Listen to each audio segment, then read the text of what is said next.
In fact, I would go as far as to say to the viewers that at that particular point in time of the Nasrec conference, there were in the main two warring factions, CR on the one side, and as you know, the group that is now known as RET on the other.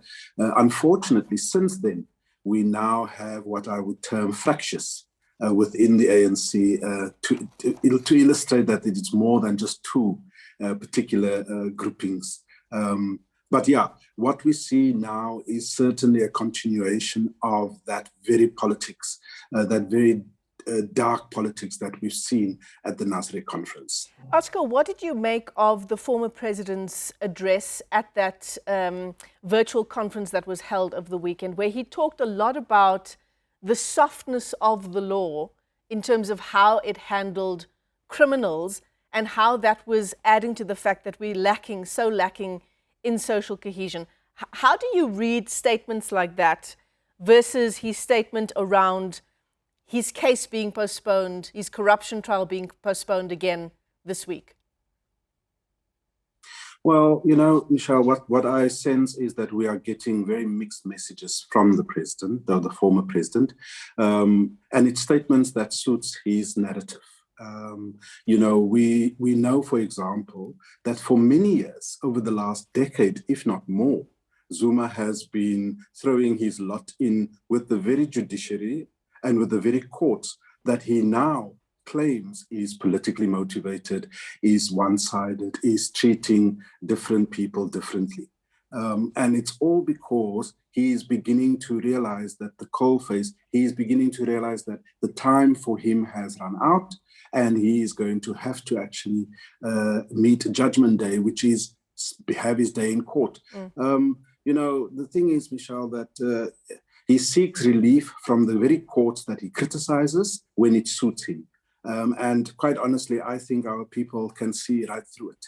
Well, let's take a look at the statement released by the Jacob Zuma Foundation around his corruption trial. A part of the statement reads, while these postponements carry on, the president's rights the president's rights are continuously violated, and the narrative that he is guilty continues as the NPA's propaganda continues as well.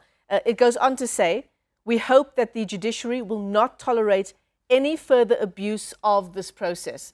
So this statement talks about the NPA consistently, the work of the NPA consistently resulting in postponements, whereas the other narrative is the president himself, while he talks about wanting his day in court, has also sought to postpone the process again and again. We've heard so often the Stalingrad tactic. No, absolutely.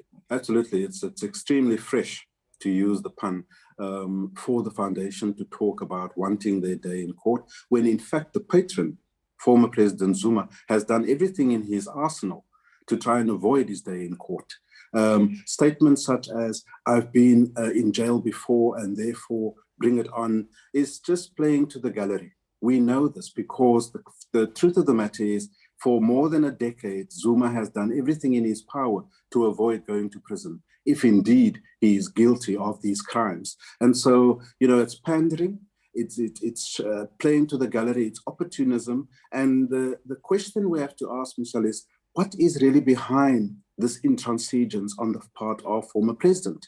And I can honestly only come to two conclusions. The one is, he is either so bitter about having been shown the front door that he wants to show up the leadership of Ramaphosa and the fact that it's weak and that they will not arrest him.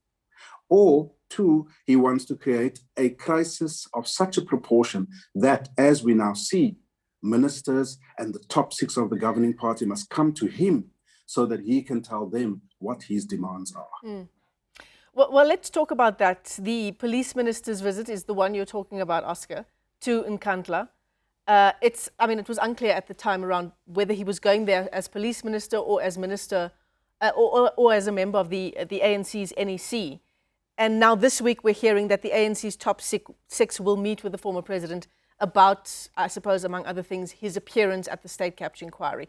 He's made it clear, the former president has, that he will not be making an appearance there until the Deputy Chief Justice recuses himself.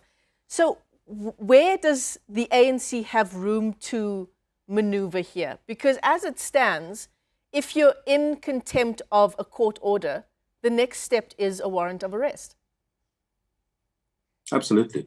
There's very little room for maneuver, but what we've seen and what I've observed from the leadership style of President Ramaphosa is that he tries to exhaust all possible avenues so that there cannot be a situation where you turn around at the end, including, for example, how the Ismagashule matter has been handled.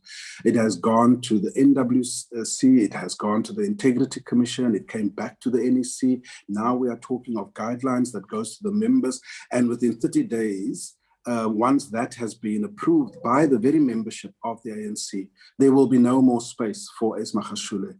The only thing he will be able to do is to defy overtly and blatantly, or to step aside. It's the same, I suspect, what they're doing with President Zuma, so that no one must be able to say, especially these supporters that are claiming there's a political agenda, no one must be able to say that no, all avenues were not exhausted.